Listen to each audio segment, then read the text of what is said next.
There are 30 inches of snow outside my house right now, and more to come. But we're doing this. Black Forest, Colorado. You might think it's just trees, quiet homes, and the kind of peaceful isolation that most families dream of. But for one, in the early 1990s, this place became something else entirely. Something that watched, followed, and refused to be ignored. Footsteps on the roof when no one was there, lights turning on and off by themselves, doors unlocking without explanation, and a feeling, a presence, that seemed to know them better than they knew themselves. Tonight we're diving deep into the story of the Black Forest haunting, where ordinary life collided with the unexplainable, and the shadows had a life of their own.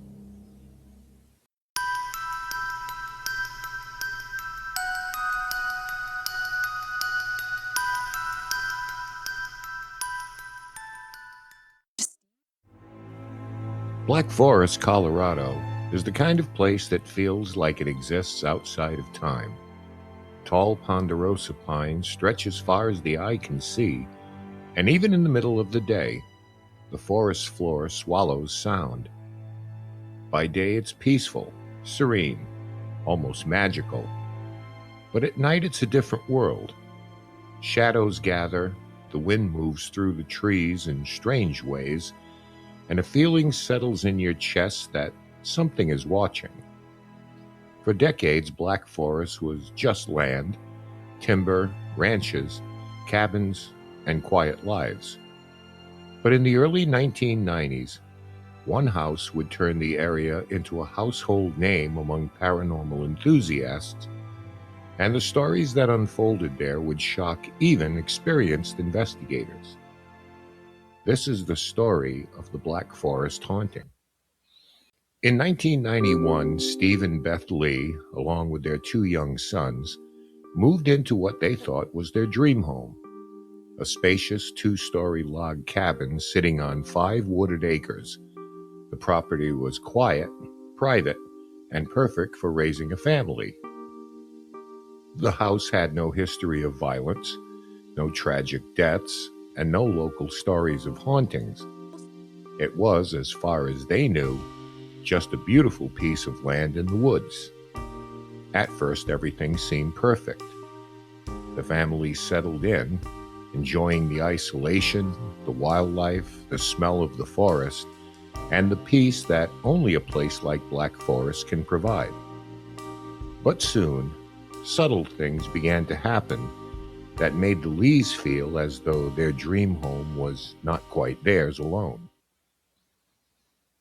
The disturbances started small, almost easy to dismiss. Footsteps on the roof in the middle of the night, doors opening and closing by themselves, lights flickering on and off for no apparent reason. But the events escalated. The family began hearing metallic rattling, chains dragging across floors, and music, loud orchestral music, seemingly coming from nowhere, echoing through the trees surrounding the house. Then there were smells, sharp chemical odors that would appear in rooms without warning, sometimes strong enough to irritate the eyes and throat. Nothing seemed to follow a pattern, yet it was persistent.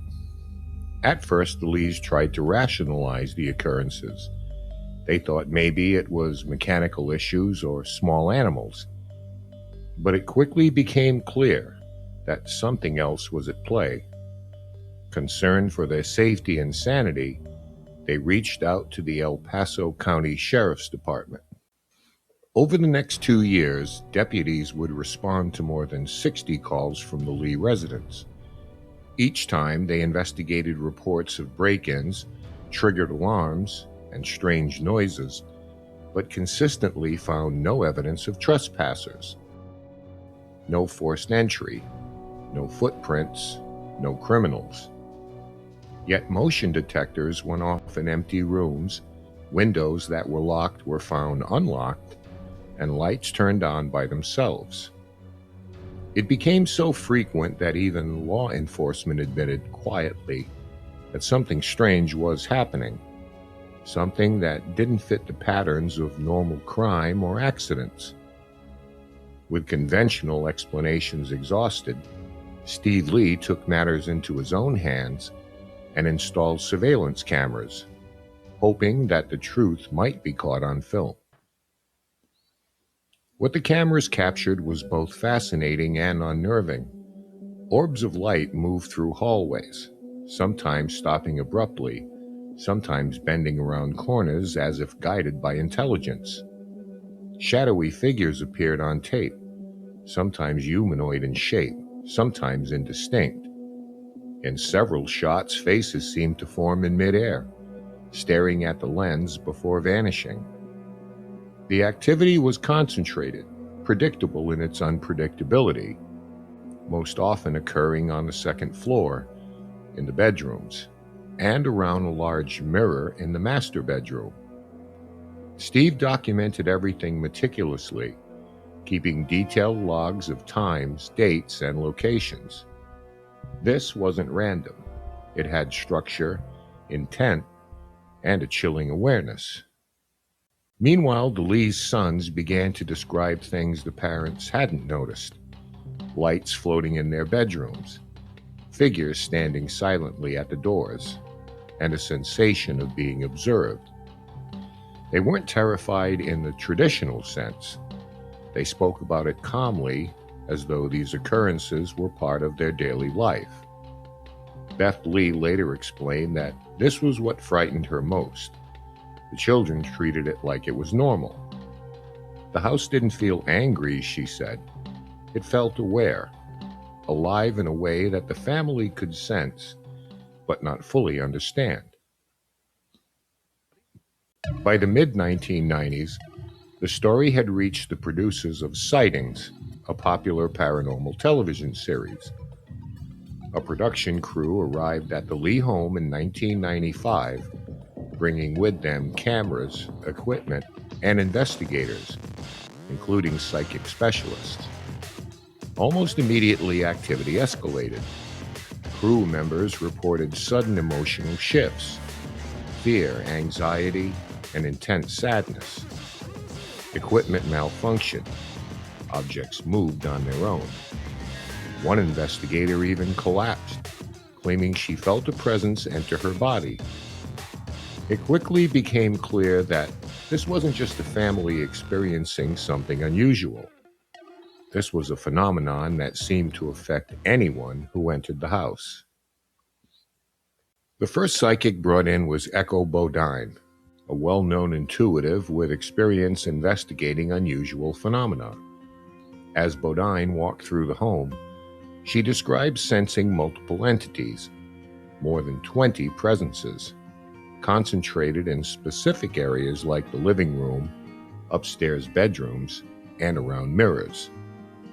But one entity stood apart, a dominant male presence, territorial and intelligent, as if he believed the house belonged to him and resented the family for being there. Bodine also claimed that the large mirror in the master bedroom reflected faces of spirits that were not physically present. During her visit, EMF detectors spiked, a camera fell from a tripod, and crew members reported feelings of nausea, disorientation, and fear. Bodine performed a smudging ritual in an attempt to calm the spirits, but the activity persisted, sometimes intensifying. Her presence helped define the narrative of the house as a site of active, intelligent phenomena rather than residual hauntings. Later, the crew returned with Peter James, another psychic investigator.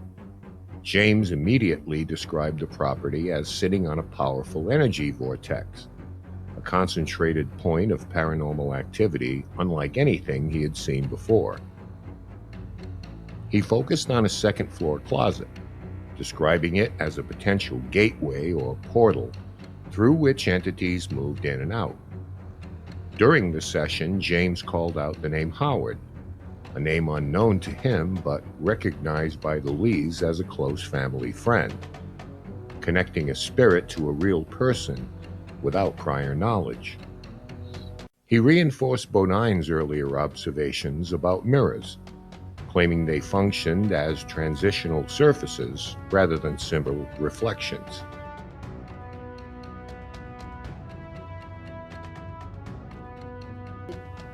Once again, activity coincided with his presence, validating the earlier notion of an intelligent, interactive haunting. One of the most famous pieces of evidence came unexpectedly from Colorado State Senator Chuck Duke, who visited the house and photographed the interior. In one frame, a translucent figure shaped like a dog appears to float in midair. No animal was present, no hoax was admitted, and no natural explanation has been offered. This image remains one of the most compelling visual artifacts in the Black Forest case, frequently cited in paranormal discussions as evidence of something otherworldly occurring in the home. Over the years, many theories have been proposed. Some argue the house is haunted by spirits tied to the land. Others suggest the property sits on a naturally occurring interdimensional portal, allowing entities to cross from other planes.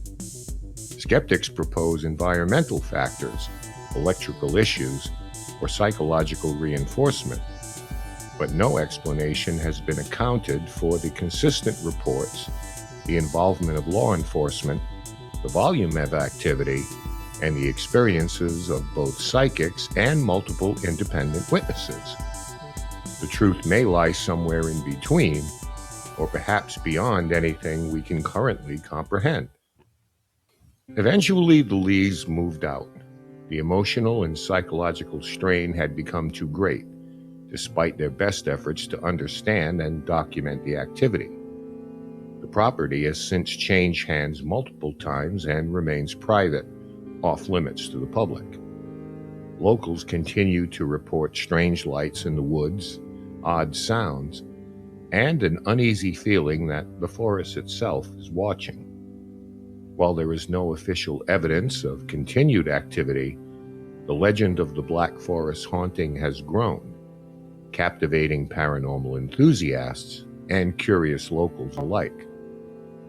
The Black Forest still stands, silent, dense, and unyielding. Whatever occurred inside that cabin in the early 1990s, whether paranormal, psychological, environmental, or a combination of all three, left its mark. Too many people experienced too much for it to be ignored. And whatever force was there, it didn't arrive with the family. It was already waiting for them. Patient, observant, and perhaps still there. Now, stories like this don't stick with us just because of shadows and noises. They stay with us because real people lived through them. The Lees didn't go looking for a haunting. They were just trying to build a life in a quiet forest in Colorado. And what happened there stayed with them long after they left. Maybe it was something paranormal, or maybe it was something we don't yet have the capacity to grasp. Or perhaps it was just a perfect storm of location, history, and the human experience. But one thing remains certain: once the Black Forest found its way into their lives, it never really let go. And that alone makes this story worth remembering. If you enjoy deep dives into paranormal cases, subscribe here for more true stories of hauntings, the supernatural, and unexplained phenomena. And in the meantime, remember, stay spooky.